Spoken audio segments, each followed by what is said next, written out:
রাত পেরোলেই 14 ফেব্রুয়ারি আসছে। এই দিনে কিছু মেয়ে নিজের ইচ্ছায় ইজ্জত বিলিয়ে দেবে, কিছু মেয়ে ইজ্জত হারাবে, কিছু মেয়ে অবৈধ গর্ভবতী হবে। এই দিনে নিজের সুখের জন্য কারো লালসার শিকার হবে। তাই মেয়েদের উদ্দেশ্যে কিছু কথা বলবো, ভুল হলে ক্ষমা প্রার্থী।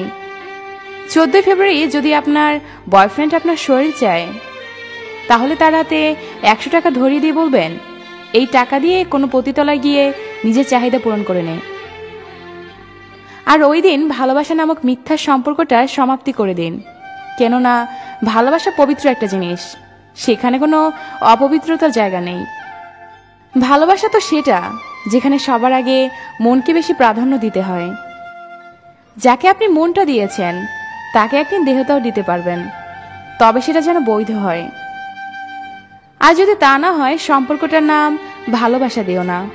প্রয়োজন নেই এরকম নোংরা ভালোবাসার।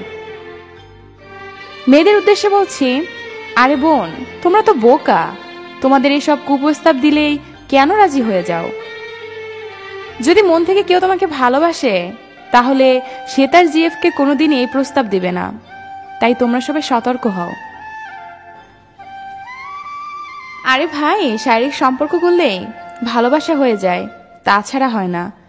নারী মানে কারো মা, কারো বোন। হ্যাঁ, প্রশ্ন এটাই, তাহলে বউ হবে কে? বউ তো সেই হবে যাকে জন্মের পর আল্লাহ তাআলা তোমার জন্য সেট করে দিয়েছে। নারীদের সম্মান করো, তাহলেই নিজের সম্মান বৃদ্ধি পাবে।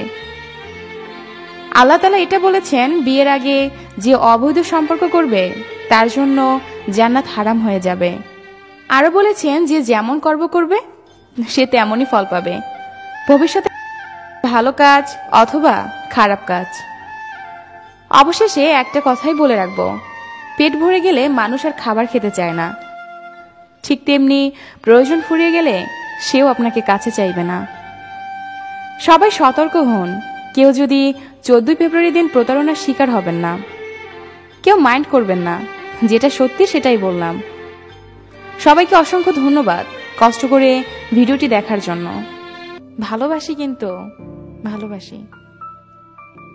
এমন ভালোবাসা রিলেটিভ ভিডিও পেতে আমাদের মায়াবতী আশা চ্যানেলটি লাইক, কমেন্ট, শেয়ার করে অবশ্যই সাথে থাকুন। ভালো থাকুন ভালোবাসায়।